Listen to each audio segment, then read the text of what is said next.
Hi everyone. So today I wanted to talk to you a bit about how to put on a chuba. Obviously, for any Tibetans who are watching this, you probably already know how to do it. But a lot of my foreign friends have bought chubas in Tibet or India or Nepal, and they have a lot of trouble putting them on. And a common complaint I hear is, chubas just don't look good on me. And the fact of the matter is, 9 times out of 10, it's because it either isn't the right size for you, you bought one pre-made, or because people just don't know how to put them on right. Chubas are not the simplest thing to wear if you've never worn them before. It actually took me a couple of years before I really figured out the whole pattern of wearing them, and a lot of help from friends. But if you have a chuba that is tailored for you, is in colors that flatter you, and if you know how to put it on right, the vast majority of the time it will look very beautiful and very elegant. Now, since the majority of people outside of Tibet like to wear the Lhasa Chupa, that's what I'm going to demonstrate. The Lhasa Chupa has only 3 parts, which is kind of nice because Kamba and Amdo Chubas have a lot more separate parts, especially if you're wearing full regalia, and they can be much harder to put on. So the 3 parts of the Lhasa Chupa are the blouse, which is called the wonju, the chuba itself, and this is one of my favorites. And the chuba and the wonju are not the same color. In my case, they're both shades of purple. They don't have to be. This is just one of the fashions. And finally, you have the apron, which is called the pangden. And I'm going to talk about the pangden in a little bit of detail later because there are a lot of misconceptions surrounding who may and who may not wear a pangden.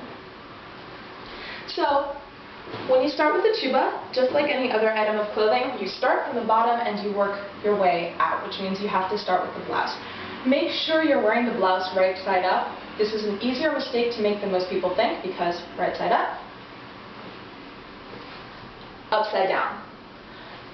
And I have embarrassed myself many times by putting it on the wrong way. So make sure you're wearing it right side up and just throw it on like a bolero. Very easy. Now this blouse is a very nice one. It's made of a thick material, which I enjoy.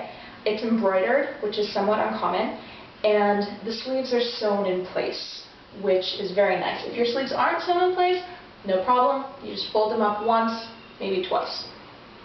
Once you have the blouse on, it's time for the dress.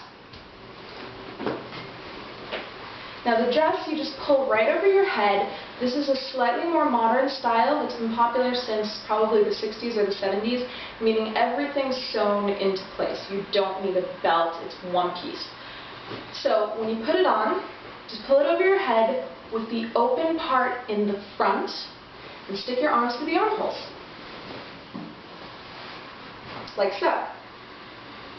Now you'll notice that attached to the right panel is a string, or some people have an elastic or button. And inside the left side is also a string, and again, this could be an elastic or a button. The first thing you want to do is make sure your collar is out and high in the back. This is important.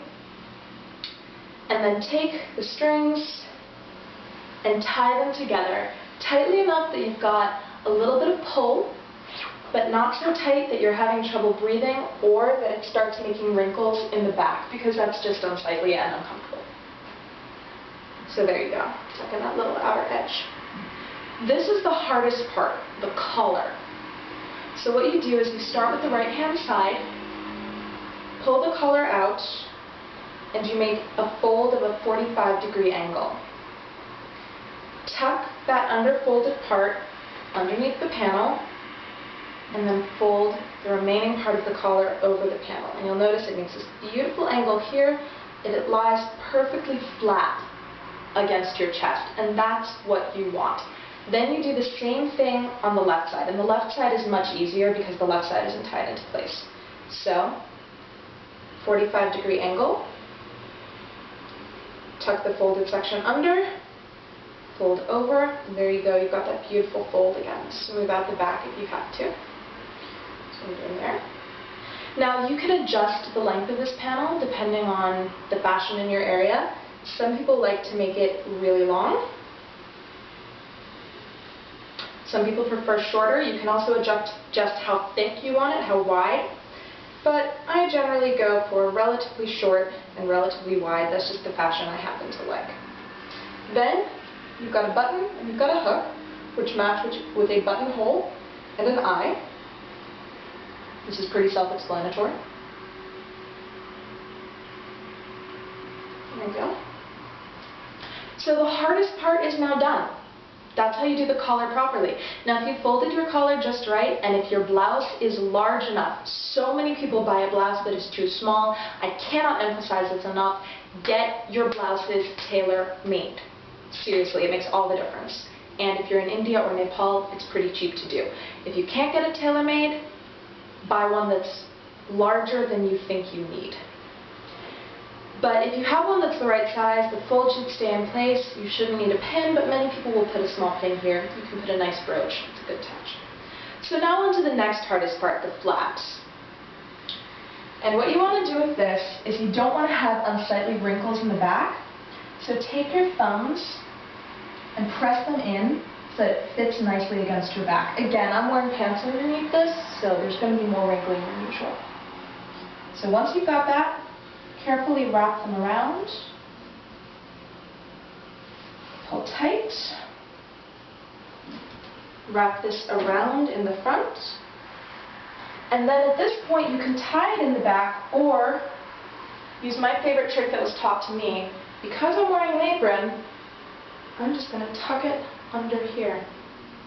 Gives it a much smoother appearance, and no one will know. If you're not wearing an apron, you can tie it nicely in the back, or, more fashionable right now, tie it at the side with one loop and let the two ribbons hang down on your right side. It looks very, very beautiful. Now if you have some lumpiness in the back, you just stick your hand under the panel and smooth it out. Again, this is a bit harder right now because I'm wearing pants. So that's the chuba, and if you want to wear it like this, you are officially done. However, some people would like to wear the apron. Now a bit about the apron. If you go to India and Nepal, people will tell you that the apron may only be worn by married women. This is simply not true. If you go to Tibet, the vast majority of women from regions where the apron is part of regional costume will wear the apron from a very young age. If you go to places like Chamdo, nomadic areas, certain village areas around the Lhasa area, you'll see 3-year-old girls wearing this apron. And yes, Tibetans do get married younger than we do, but they don't get married when they're 3, so I promise you these girls weren't married. In fact, from what I've been told from friends in Tibet, outside of the high aristocracy of Lhasa, this apron is simply to be fashionable and doesn't have anything to do with marriage. I know a lot of unmarried women in Tibet who wear the apron. And outside of the Lhasa area itself, the apron means absolutely nothing. It's purely a fashion item. So wear it if you want to. Don't wear it if you don't.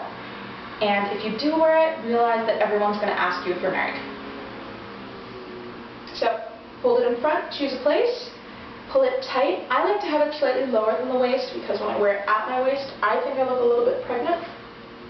Slightly lower than the waist, pull it tight, wrap it once around the back, nice and tight there, and then pull the apron up and tie it underneath the front of the apron.